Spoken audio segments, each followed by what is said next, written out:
Why do you think it's so hard for so many men to just treat their rest as recovery? They're so programmed to fight. And that's where I'm like, okay, it's one thing if you're going to go to the gym and battle, but know how to put the sword down. I have a lot of men and a lot of women like, hey, I'm holding on to trauma. I'm holding on to abuse. I'm holding on to this. I'm holding on to that. So it's really cool. They come open and vulnerable compared to, big strong man comes in and sees me. I'm like, oh, who's this tough guy? I'm like, relax. Let me hold space for you so you can be vulnerable and let go of shit. A client the other day told me, like, I could tell in your response to me, like, you gave a shit. Who are you working with out there that doesn't? And why would you?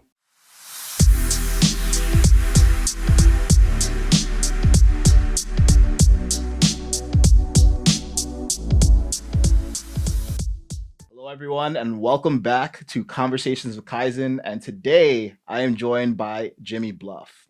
Now, Jimmy and I have a really interesting origin story together because about a year ago from the date of the recording of this podcast, we met in a plant medicine ceremony. Mm-hmm. And it was a weird one. It was a really powerful, really expansive one that connected us really deeply, and we ended up working together.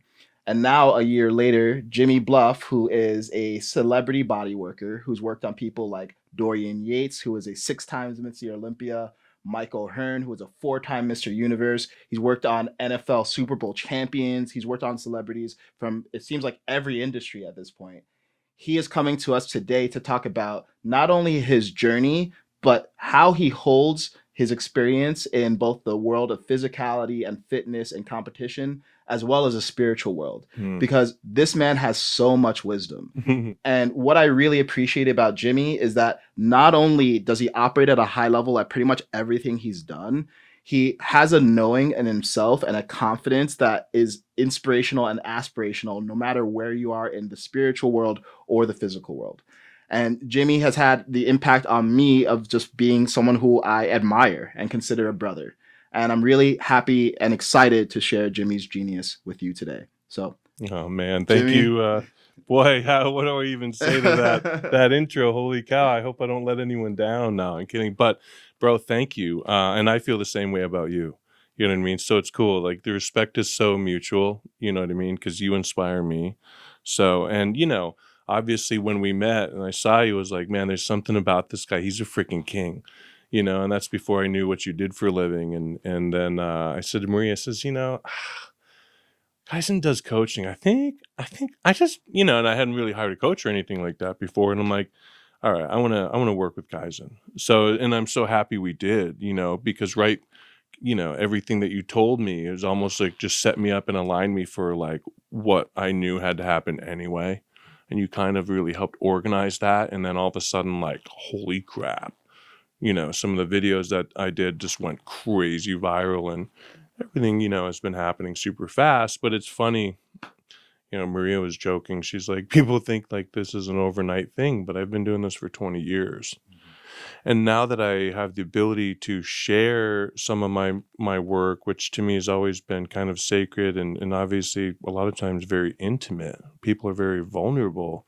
So to be sharing it and see the results that even a 2-3 hour treatment can get, I kind of knew it would get crazy. I didn't know it'd get crazy so fast, but I also haven't really shared like transformations. Like I know like once I drop some of those, oh man, but it's cool. I love helping people and yeah, man, I know you're in the same business, so. And what's interesting about both of us is we both came from worlds that were pretty much the opposite of the spiritual transformational work world. Totally. Like, for me, it was video games, and now it feels like I'm the furthest thing from video games in a sense. Yeah. And for you, it was bodybuilding and athletics and all of that. Yeah. So I'm curious, now that you're really starting to have a huge presence in the space of healing and transformation, there's people, just like you were talking to me about before, who are coming at you with a lot of skepticism, which is understandable because, I mean, the version of me 10 years ago, and I'm sure the version of you 10, 15 years ago would have looked at what you're doing right now and been like, what is this even? Right. So So if you look at what you would need to say to the past version of you for them to overcome their skepticism, what do they need to understand that you now understand? Um, well, it's a couple different things, man. Like the more um people hear your name, you're going to trigger people's insecurities for one. So you know, it's interesting because one of my clients, Mike, millions of followers, people used to talk so disrespectfully to him, and I was always so blown away by how he responded. I was like, whoa. But I think to the amount of healing that I've done for myself, I can look at that and be like, wow, I have so much compassion that you'd even be saying something like that. And I almost see like the pain in others, the unhealed trauma in others now, so I can be less affected by it.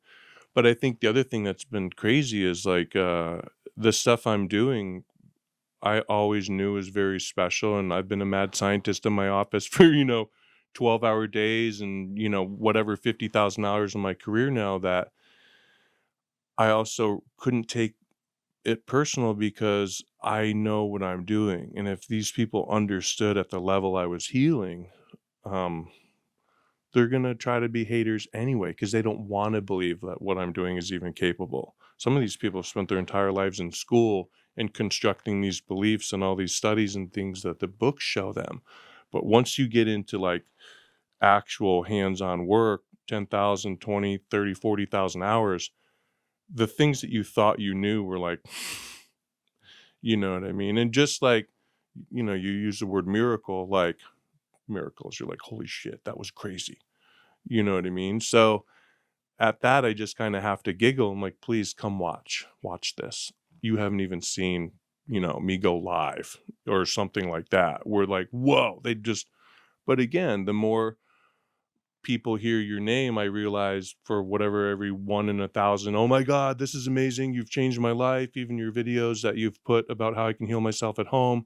I'm out of pain for the first time in 15 years. I'm like, really? Like really amazing videos, very emotional videos, or not videos, but testimonials that people are sending me just because of the videos and I didn't really expect that, even though I'm just putting them out there to kind of help people.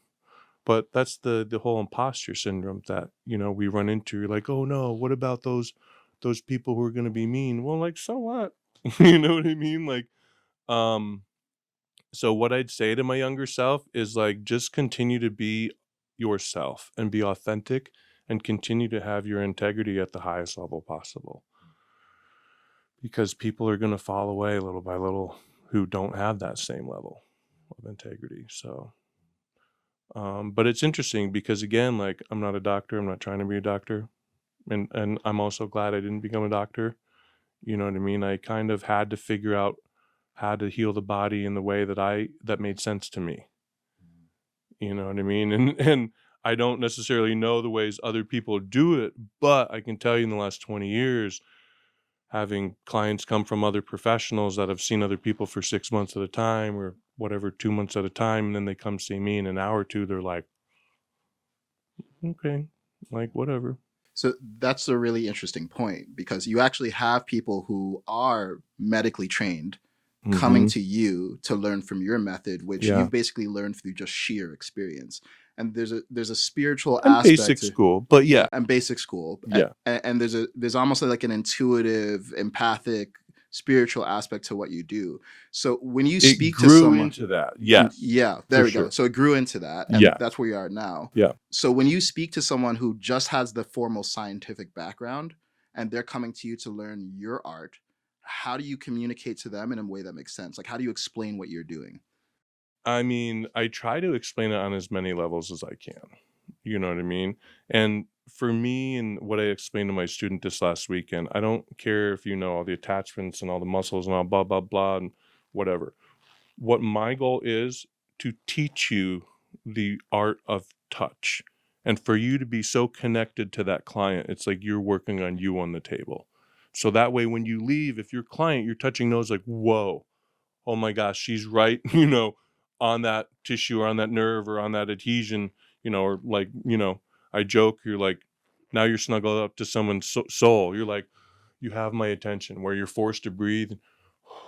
You know, there's this level of healing, and that's so different than massage or just body work, you know. But once you get into this frequency in the treatment of healing, man, you know, some people just don't even believe in that.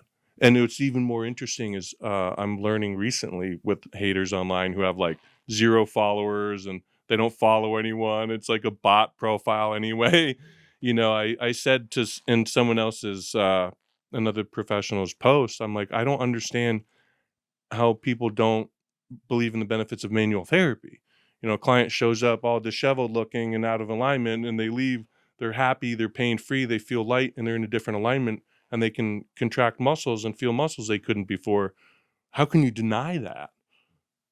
But if you're trying to get me in a conversation about denying that, like, I'm not even going to get in the conversation. Why would I waste my energy? You know what I mean? It's just like someone trying to be negative. So it's like Sadhguru says, don't argue with fools. Like 2 + 2 = 20. Okay, you are correct, sir. So some people, I just realize, look at things from a completely different point of view. That's fine. I like to look at things from multiple point of views. You know what I mean? And I don't know, man. It's interesting. The only thing that ever mattered to me is how the client felt when they left and results. You know what I mean? But I quickly realized, and this is the first thing I said to this professional yesterday, is you want to change someone's life first, give a shit. And she's like, oh my gosh, I know. She's like, no one cares. She's like, that's why I came to you. I'm like, yeah, because I care about people and show up. And if you give a crap about people and you show up, you know, and then someone's obviously coming sometimes very far to see me, that level of empathy, you know what I mean? That in and of itself is healing. Yeah. And I would say that's probably the superpower that I feel from you. Like, just how much you care and how connected you feel to everyone that you work with. And it's interesting because it's almost like at the emotional level, like people just feel that, but there's still like this logical piece that needs to get on board, like their mind needs to get on board. So I'm curious for you, as someone who is developing even more and more skill, but also confidence and certainty about what you're doing. How do you deal with the imposter syndrome? Oh my God. I got a story. I mean, this happened like 5 years ago. I had a guy walk in and he's like, you know, no offense, but I'm skeptical. And I'm like, skeptical of what? And I said, are you skeptical that I'm going to create a miracle because you're expecting a freaking miracle? And I said, when you hire someone to paint your house, are you skeptical he's going to paint it, or that he's going to do a nice job, or that it's going to be done in a day? Because it's going to get painted. And they said, the human body has layers to it, and fascial layers. And I said, so partly your skepticism might be ignorance. And he looks at me and I said, you don't know what I do. You don't know what I've done 12 hours a day for many years, and people flying in from all over. And I could, you know, throw my ego around in the type of individuals that trust me, but you don't know that. So your skepticism's 2 things. It's kind of ignorance because you don't know what I do. And you're kind of coming here expecting a miracle. And that might take 2 treatments, you know? Basically, we were talking about how you deal with imposter syndrome. And as you said, it's like, you know, when people come to you, you just know from your experience and observing the results that you've gotten. Even That's if there's it. not some big logical explanation for how, you see the what. But that's been happening for like 20 years. So only now people are seeing it. You're like, yeah, you're full of shit. And Maria, that's what's a trip about her. When she first started coming on these tours with me up from Brazil before we moved back, she's like, this is so messed up. Like, you don't even realize you're literally trying to do miracles. Like, that's your level of expectation for yourself. And I'm like, yeah, it is. But, you know, if you aim here and at least you get here. I had a genome specialist. This guy was like the leader of genomes, has this insane waiting list. I think it costs like $100,000 to work with, something insane. And he's calling me one morning like 5 years ago, and I was all grumpy. It's like 7 a.m. I was like, oh. But I realized, like, holy crap, this gentleman is going out of his way to call me. And I pick up the phone and he's like, Mr. Bluff, you know, I'm just curious. We work with the same clients from very different aspects of life, you know, some wealthy, some whatever, and celebrity or whatever. And he goes, when clients leave your appointments, they're happier. you've changed their life. He's like, Mr. Bluff, I've been doing what I've been doing for however many years. And he's tried cracking jokes, but he was so intelligent. I was just like, was that a joke? Like, just, it's like, holy shit, like, this guy's calling me, down here in the totem pole or whatever. And he said, I just had to hear. And I said, well, when a client comes in, I try to assess what's going on emotionally, physically, and even the spiritual component. And I try to allow the work to be done through me to get them the healing that they need and what they're willing and open for. And he's like, okay, I just had to hear it for myself. He's like, can I refer you my clients?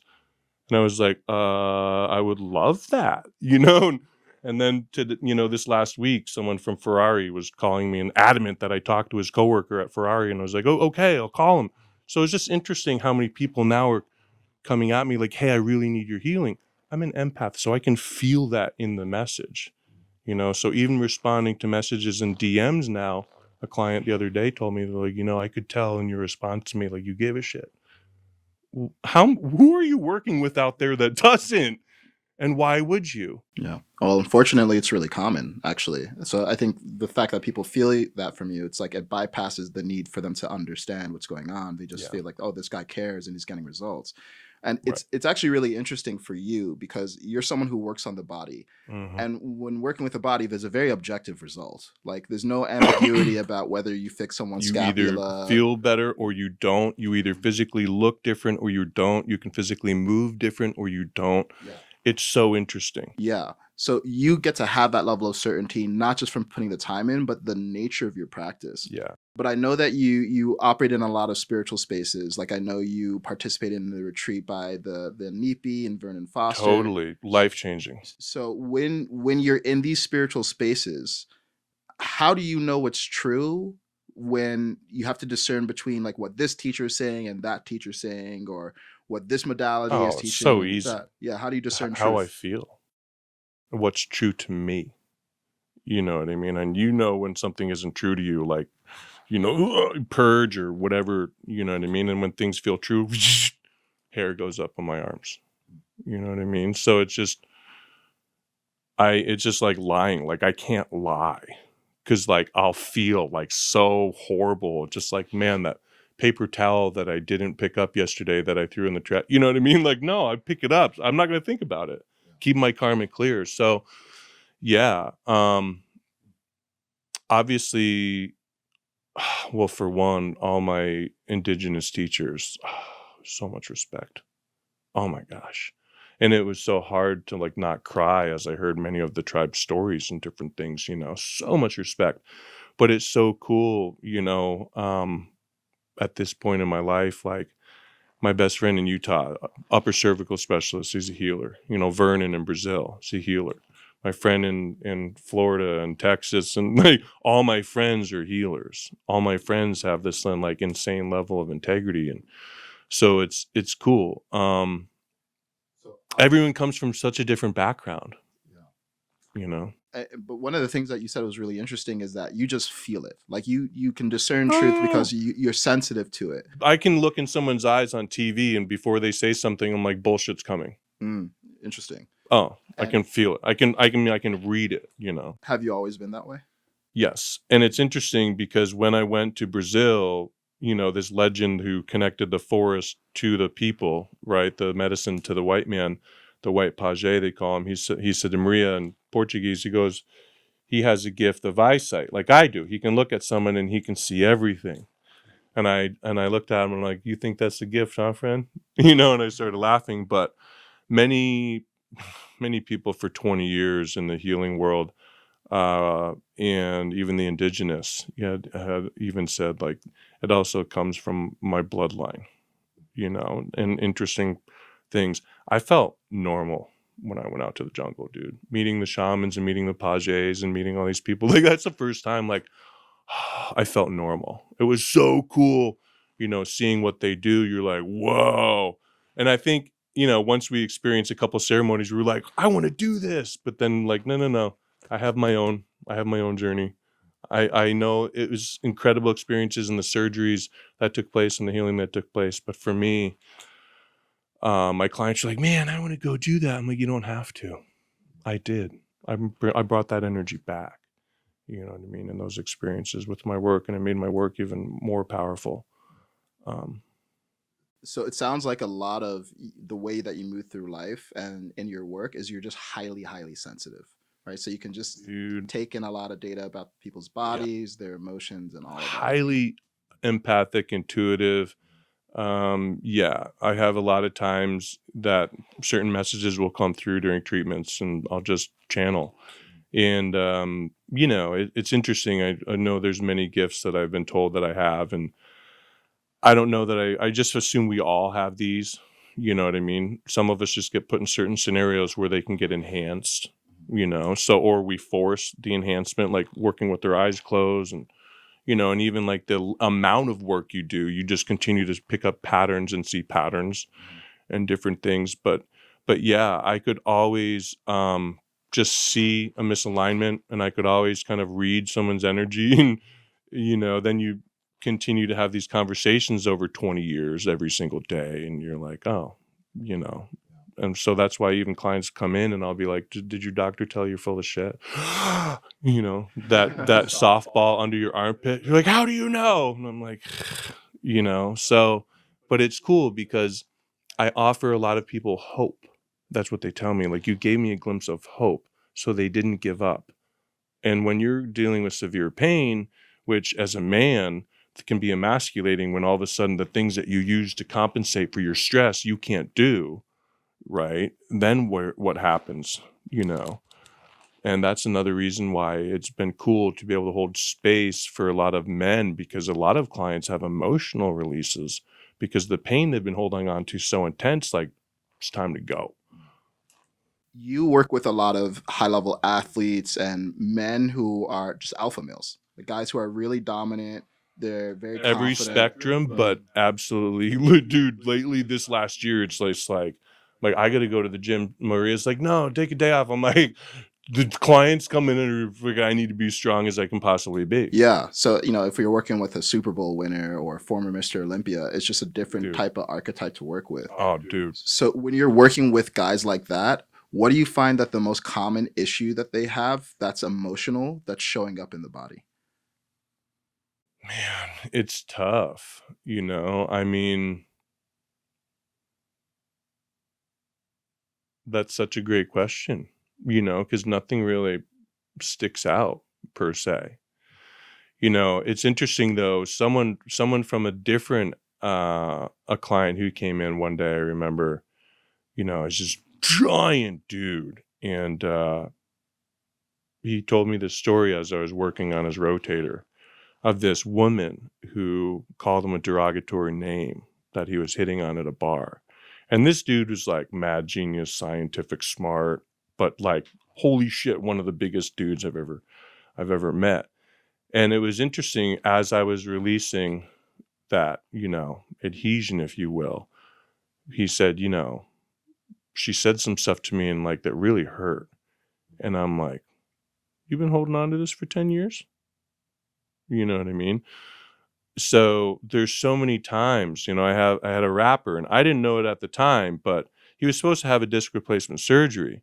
And the second session he comes in, we released this insane knot in his back. And I didn't know at the time, but this is when he told his neighbor, he goes, I started bawling, you know, and like an emotional release.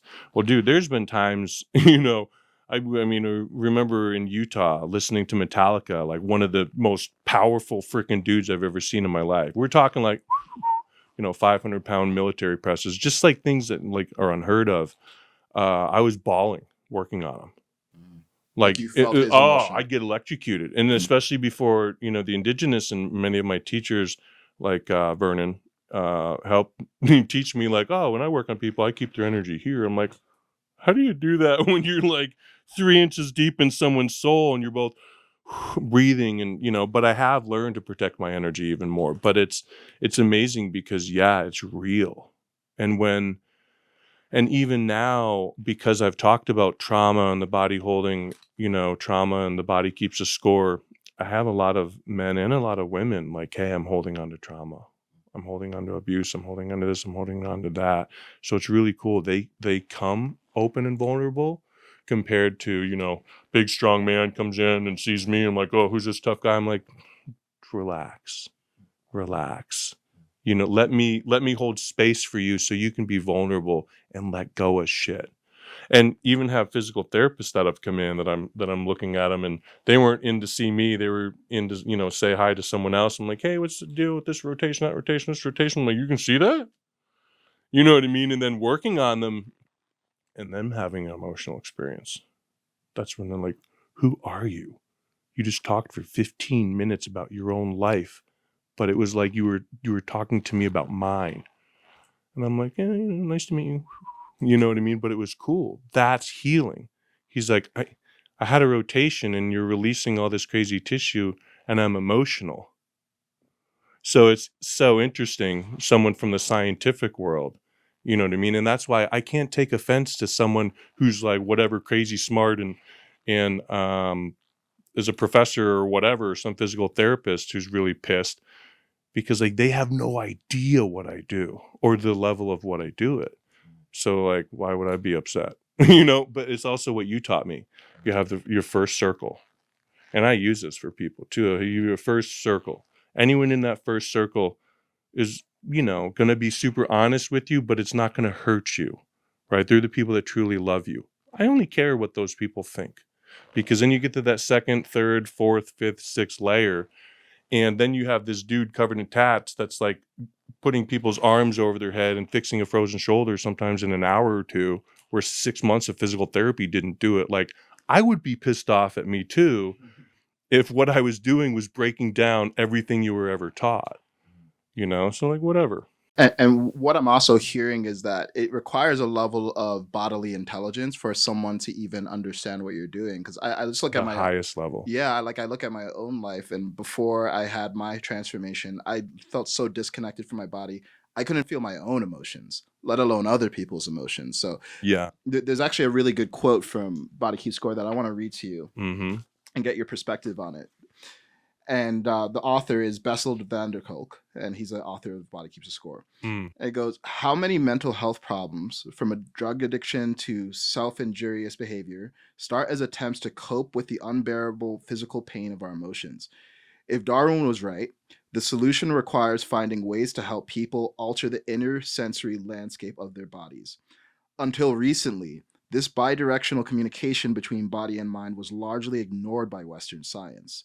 Today, it is transforming our understanding of trauma and recovery.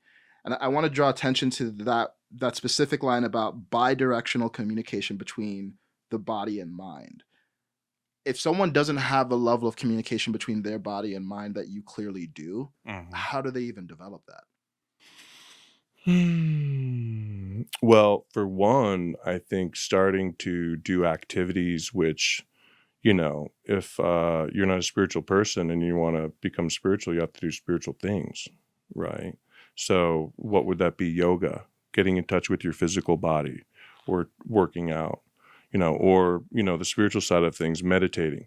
You know how many people I talk to, like high-level athletes in the gym and clients that are like, I'm like, oh, you need to meditate. Oh, I go to the gym. I go to the gym. Like, well, when's the last time you've taken a rest day? And they're like, why are you seeing me? Because you haven't taken a rest. They'd rather see me and have me magically fix them than take 2 rest days. And that's why I try to project warrior in the garden. You know, and I say this to my clients too. I go, if I give you all your power back and you know, you're not in any pain, what are you going to do tomorrow at the gym? You're not going to try to go lift the whole freaking weight. You're not going to go do a show, right? You're going to maintain this. You're just going to maintain feeling good. I almost have to help people reprogram their thinking. Yeah. You know what I mean? Like every single day. It's crazy. And on that note, you work with a lot of warriors because you're a warrior yourself. Yeah. And I think that's part of why we felt so connected to one another. Mm-hmm. And I also have this trouble with just taking a rest. Like it feels, there's almost this like anxiety even while I'm resting that I won't be able to get back to it. Mm-hmm. Why do you think it's so hard for so many men to just treat their rest as recovery? Because you get up in the morning, and this is what I said to my dad. I said, you know, man, he did asphalt work for a living. So at 5 a.m, he was up ready to go do like crazy hard labor all day. And that's why, like, it was raining today and I was just laying in bed like, this is amazing. Because whenever I get a day off, it's like, it's raining, bud. Can't blacktop in the rain. You can stay home. It's like, rain days. But because they're so programmed to fight, fight, fight, fight. And that's where I'm like, okay, it's one thing if you're going to go to the gym and battle, but know how to put the sword down. Not like I used to, like, drink 3 Red Line energy drinks, which how I wasn't dead is crazy. You know what I mean? And go, go, go, go. But then you realize, like, you're burning the candle at every end. But that's where when you're young and you're angry and you can feed off that anger or whatever, that rage or whatever, it's almost powerful until you realize how much more powerful peace and joy and love is. You know what I mean? But then you have to create things like boundaries and different things and heal yourself enough to kind of realize, like, oh my gosh, I've never recovered. No, you've never spent time up here. Right. And that's what's so cool. A lot of guys reaching out, a lot of very, alpha guys. Even yesterday, I'm talking to a guy who's like, holy shit. He's like, wow, top of the freaking bodybuilding world. And it's so cool because I'm like, again, what am I going to do for him? But then the conversation, he's like, oh man, I've been following you. Thank you so much. I'm like, who is no one else having these conversations with you? Just being honest and open, but then also hitting these people spiritually, because with my background being at 12 years old, my Nana passing away, growing up Catholic, you hear Santa Claus isn't real, then Easter Bunny, and then, like my Nana passed, like, can't this priest do something? And then, God and all that. And you're like, you know what I mean? So, it's been interesting when a lot of us run away from church, but then where do we go for our spirituality? We're lost. And it's been so cool getting people back in touch with their spirit, because we're a spirit in a body. And that's the first thing I tell to my clients when they come in. We're a spirit in a body. Apparently there's a doctor that used to weigh his patients, and when they'd pass, they'd all lose 6 ounces. So I think when we can look at life from that perspective and then almost kind of micromanage ourselves and realize, like, what am I lacking and what am I missing in my life? And more times than not, what is it? More time for yourself. Yeah. So what I'm hearing you say is that men with this warrior mindset, although it's very helpful, they're basically programmed to not understand that I need to conquer shit all day long. I need to conquer shit all day long. And ironically, it's the not taking rest that's going to cause you to break. And then you can't conquer anymore when you're broken, and you've actually set yourself back. Because when you've taxed your central nervous system to that extreme, all the cortisol, right? So when you don't have that rest time and that recovery, you're killing your testosterone. What happens? Your estrogen goes up. So that's why it's so especially important. My most successful client athletes, man, they have balance. They have the best freaking recovery plans. And the ones that are visiting me have the reputations of like, whoa, that's how they played 15 years in the league? Yes, because they pre-booked their healing a year in advance. And they knew, like, 6 hours of dry needling? I didn't want to, I had to. What? And that's what's so cool when you have these conversations with these warriors, like, whoa. Some of us are like, I got a boo-boo. It's like, you competed with a broken what? It's so cool. So when you're dealing with someone who's a high-level competitor and his body needs to perform at certain times, how do you discern between when it's time to tell him, hey, man, you actually need to take a rest versus, you know what, push it, like just redline it? Man, typically they know, before even me. But again, there are times where, man, dude, you need to stop squatting for a little while. And I have a network of professionals. So me being the soft tissue specialist, I have chiropractors with different gifts and different talents that I can refer people to. And I do, especially depending on what a client shows up with. I'm like, great, now you see me, now you're going to go see this guy, this guy, this guy. And then, when my doctor says, no, you're not going to squat for 2 weeks. Oh yeah, I can't squat for 2 weeks. So typically, it's pretty immediate. Especially athletes, they have such a keen, hands-on like connection to their body. You know what I mean? And then once they see me, it's even more dialed in, which is cool. Because a lot of people don't have a connection to their body.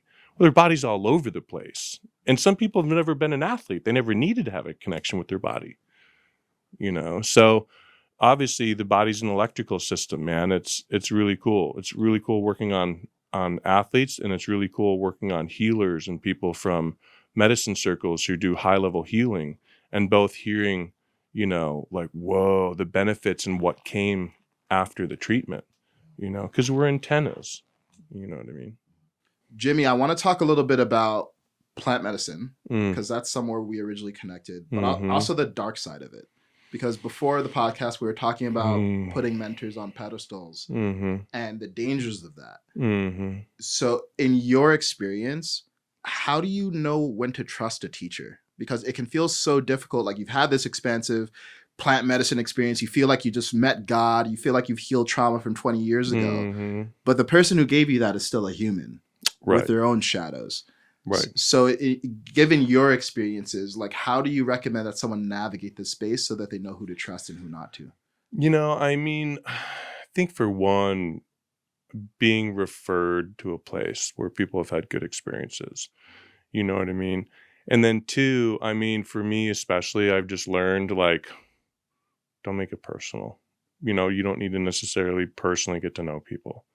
Obviously, if you're going to hire them as your teacher, then yeah, you will. But for me, especially being, in the healing world, I think it's a little bit different for me compared to others, because, it's interesting. I'd show up and, someone had to drink medicine to do some healing or whatever. And here I am, I just do healing for a living. So it's almost this weird, like, ego, like, stuff. And I'd just be like, I didn't understand it. You know what I mean? It was almost like I was a threat or something. So, obviously with the indigenous, it wasn't that way, because they're just like these incredible avatars and, whatever. They just have their own level of healing. But it was really interesting up here in America, man. Like, yeah, I think for sure, making sure that the people that have referred you to those places, like, have just had really great experiences, and then taking your time. Some people just jump into them right away. And for one, I almost would argue, before you go do a plant medicine ceremony, make sure you're meditating every day and you have a really strong practice so that you're very grounded and anchored. And even are working with a psychologist or someone that, is at that level of connection that can hold you accountable to these incredible changes you're about to make or have been wanting to make. You know what I mean? The gentleman who I experienced Bufo with for the first time, he looked like Zeus, this incredible man of a doctor. And he's like, I have people who I saw for 30 years that have one of these experiences and they never need to see me again. So you talked about this idea of, oh, maybe you just need to do plant medicine once and then you're done. Mm-hmm. But I know in my experience, I did a ton. And I think, honestly, I overdid it at a certain point. Yeah. Well, and that's another interesting topic, because I think people can get into a habit where the reason we do, at least for me, to do plant medicine was find a deeper level of healing that I haven't been able to find other places. And then you have to be careful, because then you can get kind of addicted to going to these events and getting lost. But then my thing was not necessarily making the changes and integrating the changes into my life to bring me what I wanted, which was peace. So why would I do a weekend ceremony, then go back to working in Manhattan, drinking crazy amounts of caffeine, and like, wait, what are you doing? So really having to integrate those experiences, because I think a lot of people just get used to going and like, yeah, how the hell do you do one a month, and not have the recovery to really integrate? And then I kind of started taking note, like, what people were making, like, improvements in their life, and what people were just continuing to show up that just look like they're getting their ass kicked. And no judgment, but it was just interesting who is actually integrating all of what they were doing and who wasn't. And then it's like, why would I go to a medicine space if there wasn't a level of integration offered? Yeah. Yeah. And it's like, the point of taking medicine is to get off medicine. Yeah. The point of taking medicine is you're sick and you want to be well, and when you're well, you don't take medicine anymore. Dude, case in point, the first time I went, I sat with the Huni Kun and I was like, whoa, this was amazing. And everyone starts doing hape. And I was just like, what is happening? Like, I was never around cocaine or anything like that. But I'm like, are these people all ex-cokeheads? And, who knows what their history was. But I was told, oh, you need this before and after clients to clear your energy. Oh my gosh, I tried. I hated it, but I blew 2 kilos up my face because it was so freaking addicting. So what's better? You know what I mean? Just being at peace and not needing a substance. So I think there's a slippery slope to where, oh my gosh, yes, tobacco is the most sacred plant in the world, and we don't even use it properly in America or at all really as a society, but it can still be very, very addictive. And these addictive tendencies, they can show up in obviously destructive things like cocaine and meth and heroin. Anything. But you can make the thing about plant medicine is sometimes it can even be sneakier because at least you can tell yourself it's good for you. Well, that's that Brent Pennell or whatever comedian, right? Like, I wear a bracelet, which means I call my drugs medicine. It's like you're doing drugs. but I know it's medicine. Until you realize, wow, these people are getting busted shipping medicine. You're like, what is happening? You know what I mean? And that's where, doing it under doctor supervision and in places like Brazil where it's legal, that just made so much more sense to me. Because in the beginning, we're kind of naive. You have these insane experiences and you're like, whoa. And then the people around you start to notice like, hey, why are you so happy? You should be so pissed off and depressed. You just lost everything. What's going on? I'm like, oh man, let me tell you. So it's interesting because as we age, we have all these candles on our cake, but most of us, by the time we get to 20, like there's no candles lit. We're like, our ass is kicked. So it's interesting. How do we heal ourselves while continuing to kind of get our asses kicked? You know what I mean? And set boundaries to where someone can be hurtful or we continue to go through deep changes in our relationship, but not blow out any of those candles.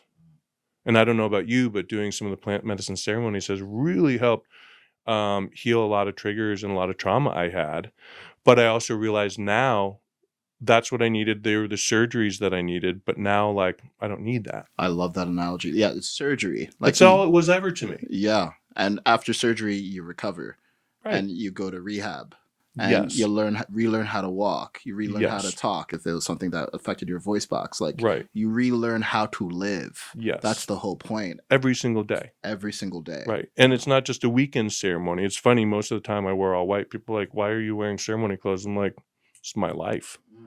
I mean, I do healing all week long. You know what I mean? Now I switch it up, whatever. But I mean, because like we're divine beings. Why would I just bless my water during ceremony, or why would I just, bless my food after or whatever? It was just like, and especially having my hands blessed a few times or whatever, like it really became like, wow, we're divine beings. Like, how could we forget?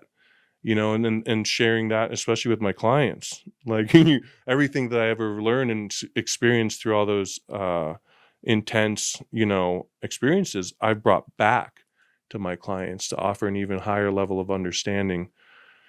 I had an intense client as we traveled across the country, this woman, very wealthy, and she showed up and looks at me and I'm like, probably not the guy that you would want to meet in an alley, right? And I said, does your husband want to come in? She goes, oh, no. And I kind of was laughing. We start the session and her healer had referred her to me. So I start working on her. And mind you, I know I'm like the only man that's even remotely come within a foot of her other than her husband, very wealthy individual. And she starts dry heaving. And I'm like, I covered her and she's like flipping over. I gave her a bucket and I covered her so she was safe. And I said to Maria, sage and smudge the place with my feathers. And she looks at me, she's like, is this okay for you? Is this normal? I said, sweetheart, this is awesome. And I says, for what I've experienced in the jungle, we're just getting started. I said, but this is your healing. I'm just here to walk you through it. She's like, okay. 5 hours of dry heaving as I touch her body and Well, it turns out she was physically abused as a child, horribly. She says to me after the 5 hours, she's like, can I come back on Monday and have you work on my neck? And I'm like, okay. And mind you, I was on sacred Cherokee land next to Bluff Mountain. So anyway, the woman who referred her to me, she's like, Jimmy, she's never even let me touch her neck doing energy work. The woman came in, I worked on her neck. She didn't dry heave once. So literally in 2 days, and she showed up looking 20 years younger, I witnessed an immediate shift in a human being with trauma in like 24 hours. It was insane. But that's what I get to experience the last 20 years. So how does it feel for me to ask more personal questions? Totally fine. Cool. Yeah. Let's try that and see what comes up. Yeah. Cool. Yeah, we can. Yeah. Cool. I'm sure you have a pretty interesting relationship with your own body because you've been sensitive your whole life, but you've also gone through this transformation, and you're someone who's pushed his body to a limit that most people will never experience as a former competitive bodybuilder. Yeah. So I'm curious how your relationship with your own body has changed over the course of your transformation. Oh, dude. I am so much nicer to myself, and as my healer would refer to it, my body diva, because I was told years ago, especially with how hard I was pushing my schedule, I'd expire at 46, and then obviously realizing like what balance was. I'm like, that's boring. And like during the pandemic, my wife, I was just like, I'm so bored. She's like, you don't know how to relax, So like we spoke about before with recovery, I realized like part of me is like, I'm a warrior. I'm supposed to be at the gym. I'm supposed to be eating a pound of bison, but it's like, but I transmute energy all day now. And my life is so different than it was before. So one day last week, I dropped Maria off at the gym for a personal trainer. I went back home and basically meditated for 90 minutes with the dog in my lap, and I got up and I was just like, okay. Then I had some insane legend of a client flying in town, but I had to be mentally prepared for that. So a lot of my life, it doesn't really matter what was happening in my life per se. I had to be prepared for my clients the next day. So I had to show up 100 or 150%, So I've always had such a keen, perspective on what my nutrition is and my recovery as far as my inflammation and even getting my blood work done. You know what I mean? And then PEMF, or what am I doing? I have to, and I have so many people relying on me. I can't have a paper cut. I was showing this, therapist working with me yesterday, my little kit that I carry. And I'm like, this is super glue. And she's like, what's that for? I'm like, paper cut. She's like, what? I'm like, yeah, if you're on to work and you cut your finger, you glue it and then you work all day. You hear me? And she's like, what? And I'm like, I've pulled 30 cc's of fluid out of my elbow and then worked for 8 hours. She's like, what? And so I had to communicate balance with her and like what not to do. But I've pushed my body beyond limits to where, some therapists are like, how did you get to where you got? And then I explain it and they're like, because I just pushed myself beyond like, 245 over 185 blood pressure. Like, sir, like you're good. Most people with this blood pressure are in a coma. Like I've been there. So I really had to learn like, whoa, I'm built like a warrior, but like, holy crap. I could also live to be 100 or live to be 46. So my perspective changed dramatically. Yeah. It sounds like you started just valuing your body and respecting it more. Yeah. I mean, I've always been one of those hypersensitive people, or whatever the new term came out, or whatever people have referred to me as, like a hyper empath. Like I just assume everyone could feel other people's emotions. I didn't know, but my grandfather was a Marine and then a state trooper and then a sheriff. So like his whole career was like almost like protecting himself and sensing energy. So I think part of that got handed down. Some of us obviously are more empathic than others. But yeah, my body continues to become more and more and more hypersensitive, to where not only do I not allow myself to hear certain things or watch certain things, but there's just certain foods I can't eat. There's certain soaps I can't use. I'll get a chemical burn, which also is like, okay, well, what is good and not good for me and or us? Yeah. Yeah. And that requires a relationship with your body where you can even listen closely enough to know what's going on. Because just to be vulnerable for a second, there was a few years in my life from 2015 to 2018 where I experimented with steroids. Mm-hmm. And I was never like some high level competitive bodybuilder like you were or anything like that. I was just someone who was frankly really insecure. And I wanted to use whatever I could to make myself feel good enough. And it's funny to reflect on that now, because like now I feel my body to the point where it's like, even if I have shitty fast food, like I feel it like immediately. But back then I was so shut down and disconnected, I literally couldn't feel the impact of putting these substances in my body. Totally, all of it, Yeah. drinking, all of it. Yeah. You know what I mean? Yeah. And on the dangers, from competing in bodybuilding. I think I had like 2,400 testosterone, and then I stopped, and it was 7. So now, working with a doctor, like it's just what it is, needing to. So I'll have people like, oh, what do you think? Should I get on testosterone? I'm like, no, go get your blood work looked at, clean up your diet, work with my nutritionist, Kevin, and all these different people. So like, you don't have to. And especially like all the different searches I did for this healing and all this Eastern methods of healing over the years, it's so fascinating. Not that there's not a ton of benefit to Western medicine, but you and I both know there's also a lot of benefits to Eastern medicine. Yeah. And I think the difference between what I've observed from Western medicine and Eastern medicine is Eastern medicine is much more of a systematic, holistic approach to your body. And to that point about that quote that I quoted earlier about this bi-directional communication between your mind and body, it actually emphasizes communication with your own system rather than wait until something's so bad that you need to take medicine and then take this medicine that's nuking your system in order to eliminate the threat, which is kind of insane when you think about it. It's like if we were just more in touch with our bodies, we wouldn't need to get to that point in the first place. Well, it's so true. And that's also, I think, at least I don't know about you, but for me, experiencing the plant medicine and getting to a place where you can see energy, you're like, whoa, okay, so now I understand how food is energy and healing, and I'm either eating energy or like the junk food we eat, it's like dead.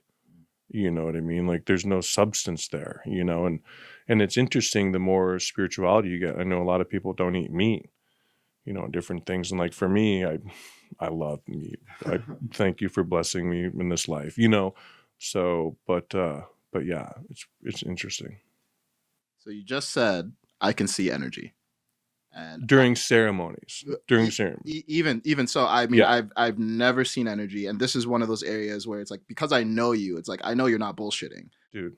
But oh my god, life-changing experiences. Yeah, help me understand, like when you're having an experience, like let's say in a peak experience of like, oh my god, my senses are expanded to see something. Well, let's just say right now, without any medicine in me whatsoever, and this even happened when I was instructing my student yesterday.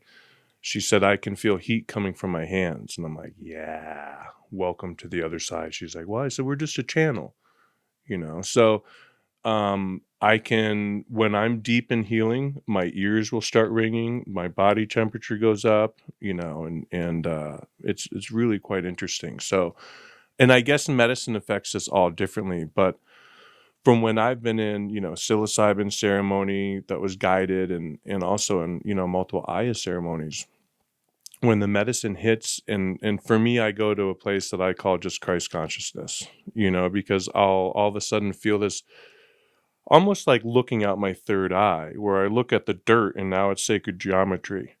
And I look in the air, and this happened under the full moon, and I could see this webbing of like the fabric of the Earth's energy grid, if you will, and like the fabric of like this in-between space. What's in between you and I? There's a lot of things happening.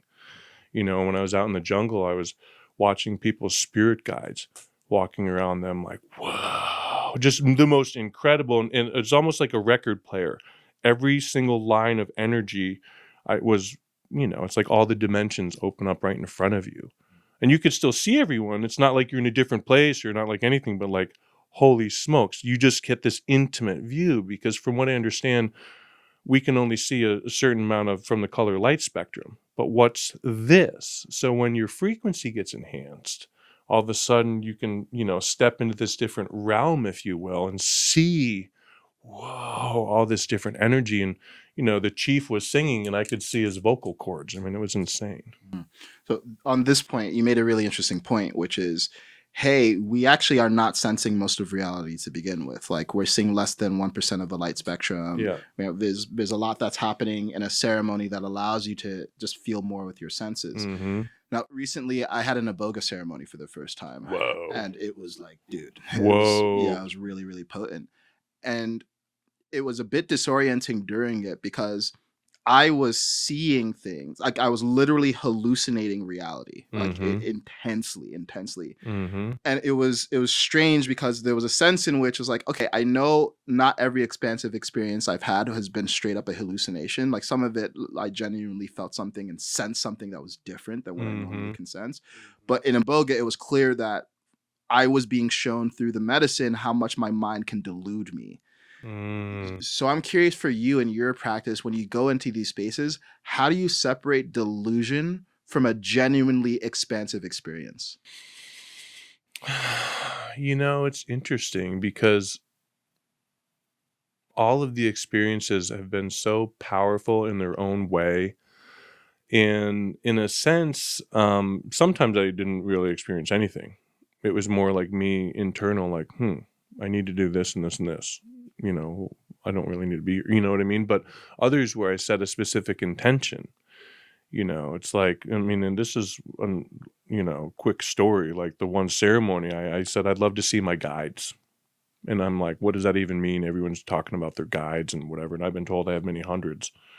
So, next thing you know, again, the room starts changing neon white. And for me, people appear younger. And it's just like this, man, I don't even know, this royalty. It's just the room shifts. Next thing you know, I look like I was almost in a church. And above the fireplace, there's this big black cover over the fire, and I started seeing this movie projector, and I started seeing these old school paintings, and I was like, whoa. And I felt this wind next to my head, which was so like powerful. I'm like looking at the window, I'm like, why do I feel a wind and the window is not even moving in the window curtain? So like these experiences where like you just can't really explain it. But what was so crazy, I went back to Rio 2 days later. Right behind our street is a table where this guy sells trinkets. And every picture that I had seen, like 5 of them in that, vision, if you will, or whatever you want to say, were right there. You know what I mean? And it was like, holy crap. So it's interesting in just kind of being shown certain things. But in a sense, we're a spirit in a body, and our spirit has also been here before. You know what I mean? And I've had ceremonies where I said to a guy next to me, I was like, hey, I can help your back pain. Oh, no Inglés. But I walk away and he saw a vision of him and I in a previous life, leaving a horseback in cavalry.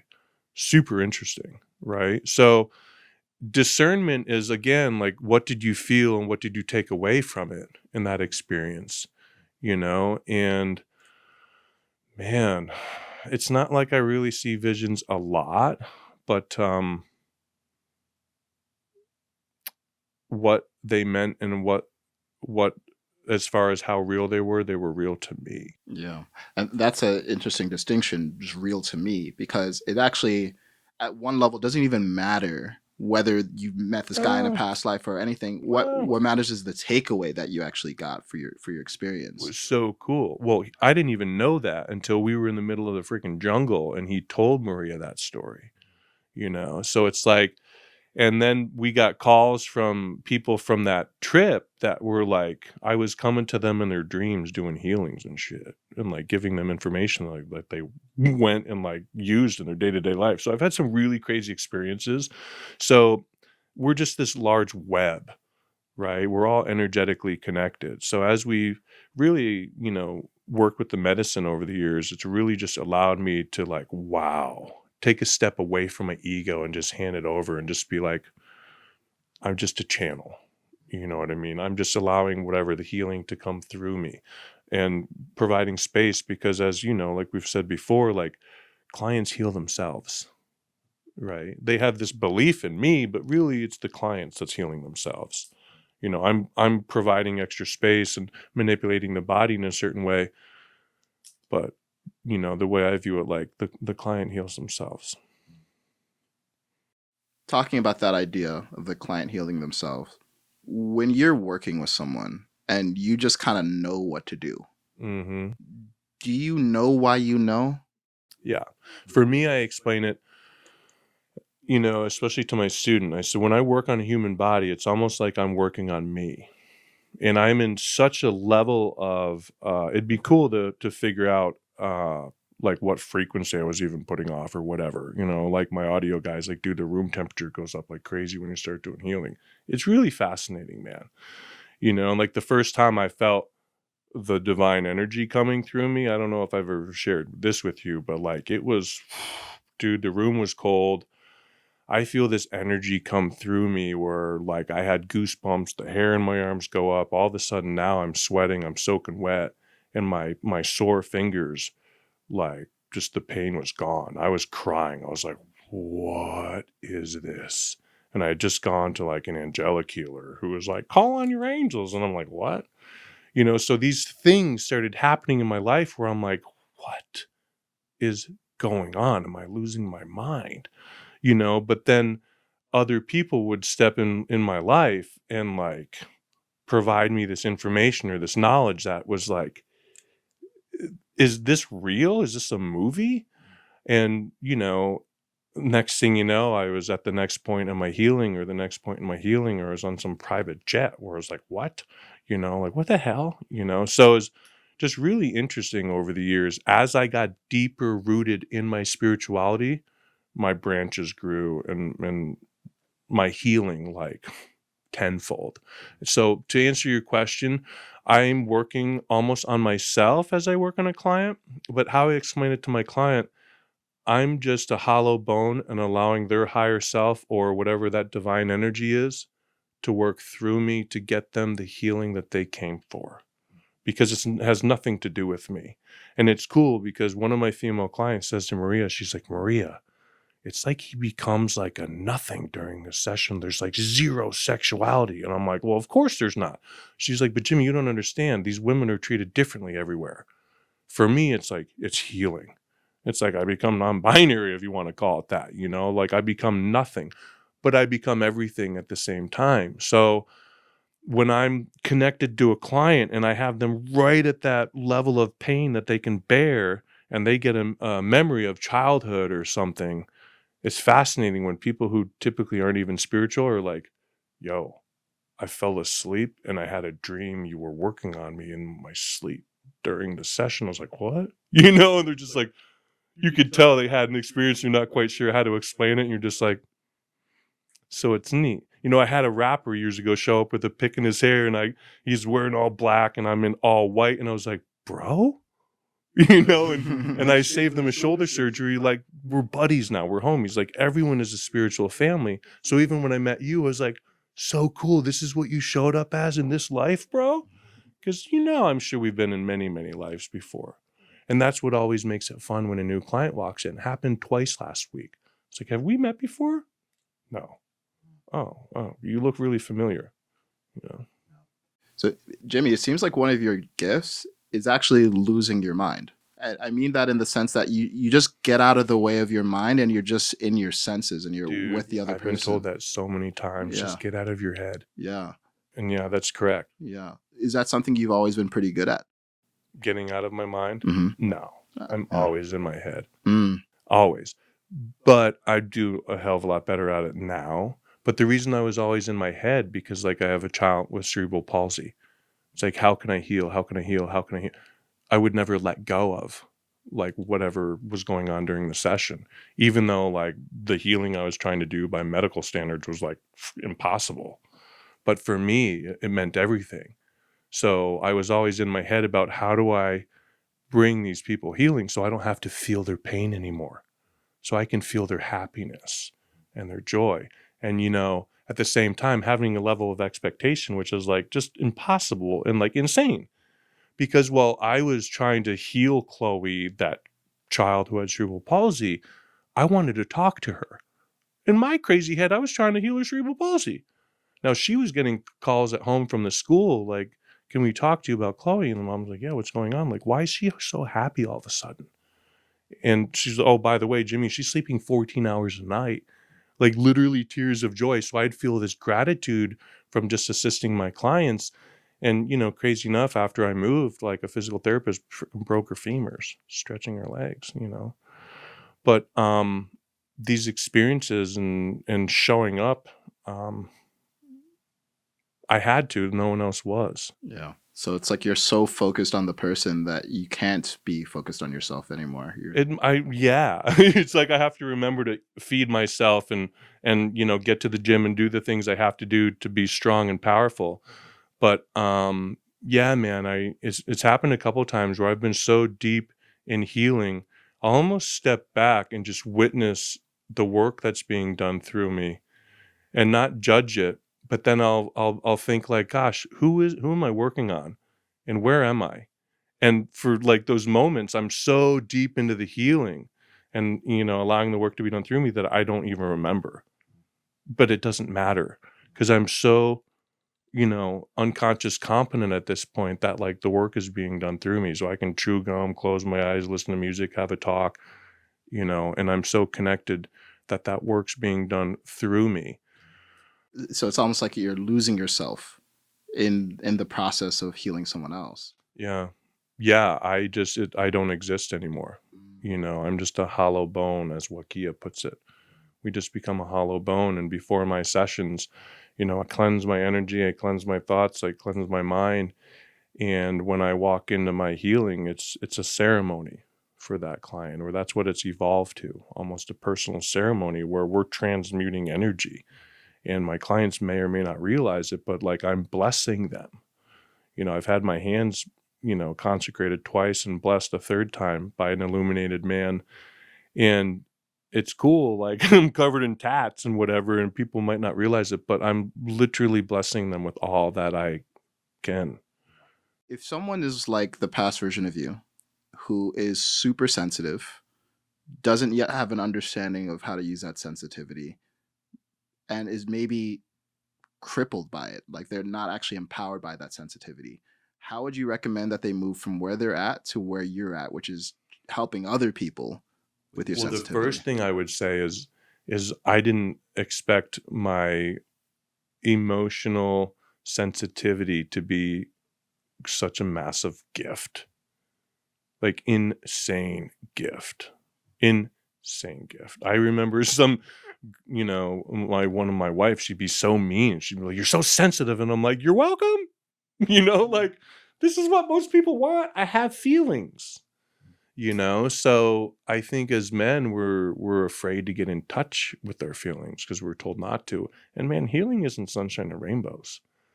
So I think first and foremost, like being willing to talk to someone, and that's what's cool. Even having men show up to see me for healing, they talk about their trauma and they realize I don't judge them for it. And I've had so many people tell me, your physical healing was one thing, but what you said to me changed my freaking life. So, if you're a sensitive person out there, get in touch with your gifts, get in touch with that deeper, or that higher self, and don't be afraid to step into healing. And that could just be a sound bath. It doesn't have to be like, oh my God, having the can ripped off. And that's the other thing. I don't believe plant medicine is for everyone. You know what I mean? I have come so close to mania and or psychosis, but that was my path. And that's like, again, extremes, knowing, where those boundaries are and pushing them. That's my path. But for some people, like, that could be very detrimental if they're not willing to do the work, and that's why I backed away from hosting. And I'm like, no, in the future, I'll host my own retreat with healing and meditation, but, so yeah, I think, meditating, and there's so many teenagers I've worked with that are so sensitive, understanding what Reiki is and understanding, emotion and emotional maturity. So that way they realize, and I had this 12-year-old client, I was explaining to her about energy and why people are mean to you because she's so hypersensitive. You know what I mean? I had to just explain to her what compassion was. And she's like, I know. when people look at you, I'm sure they're not expecting what they get. And you're someone who's so interesting because you just look like the man. Like you just look like, Thank you, bro. yeah, you just look like that dude. That's typically not the experience or the perception that people have of spiritual men.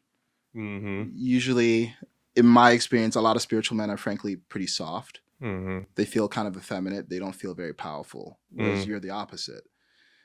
What would you say to a man who wants the benefits of being more connected to himself and that spirituality, but he's afraid of becoming emasculated and effeminate as he accesses those gifts? Man, it's so interesting because, working on a bodybuilder and having painted nails, it was so interesting how triggering it was to other men, where they were like, oh, nail gloss, oh, I'm out.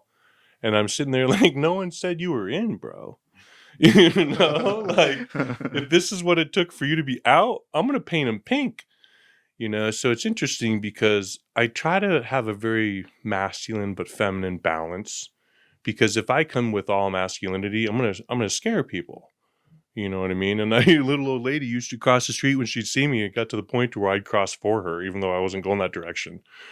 But I kind of did that almost on purpose, because when I was 12, I remember I got pushed around and I didn't understand why this dude, wanted to fight me. I was always taught not to hurt people, so from a very young age, I was taught that. And I remember, I went home and started lifting weights that day at a CNC Music Factory with the sand-filled K-trons, and then obviously got into bodybuilding and then got tatted. And so I kind of added all this layers of protection, if you will. So then now I kind of have to judge myself. I'm like, what? Oh, because they don't see like the preppy who got best dressed, and the skinny kid in high school, like the 12-year-old boy, that in me, that's what I see. But then I'm, oh, whoa, weird. Yeah, I got a crazy reflection, so what would I say to those men? Man, who cares? It's so interesting, the men who would even consider making fun or emasculating another man, like just how truly insecure that person must be to not be in touch with even the feminine side, balance. You know what I mean? So I would say, it's interesting, man. There were a couple people years ago, I was in traffic. I was like, who do I want to emulate? This guy? And I'm like, no, there's already one of him. And who do I want to emulate? That guy? And, the different celebrities that I kind of looked up to. And immediately Living on a Prayer comes on the radio and I start crying. And I'm like, holy crap. I just want to be me. But I want to be the better version and continue to get better.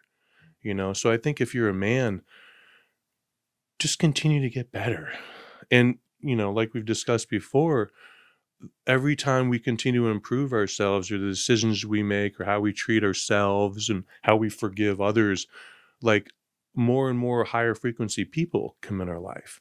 So now I just kind of chuckle. The people that come in my life, it's just like, what's up, fam? You know what I mean? Just like when I saw you, I was like, yo, look at this masculine dude right here. And you had your fur on, and I'm like, who is this? I gotta know who this guy is. You know what I mean? So it's cool because I don't see that in myself. You know what I mean? The masculine, the whatever. So it's interesting even receiving compliments, because it's like, oh, cool. Because I'm not trying to be anyone anymore. That's the biggest thing. And even during the pandemic, going to Brazil and choosing, like, am I really just gonna like leave? I'm like, yeah. I'm like, okay, here's everything. I just about gave away everything and just handed my ego over, and kind of went on that Ram Dass movie, like Becoming Nobody. Man, it was so liberating. It didn't matter. This mountain of illusions out here didn't matter anymore. And then when I started caring about it, stopped caring, like all of a sudden, like I'm booked out 5 months. You know what I mean? Yeah. So I think for a man who sees the life that you're getting to live and the people that you're getting to work with, they need to realize that they need to let go of the part of them who thinks they need to be anyone. And if there's something, just be authentically and genuinely yourself. And that's interesting because that's like all I've ever known how to be. But it's a trip when someone will show up and like, whoa, you're just like you were in your videos. And I'm like, whoa, who are you spending time around?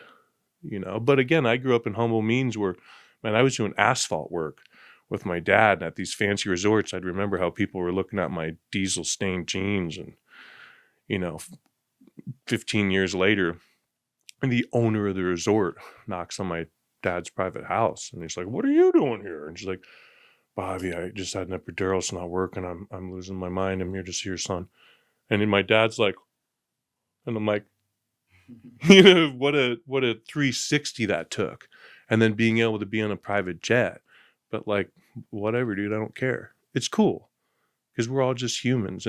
And for me, like, I've always just wanted to heal and assist people in their healing, however and at whatever level I could.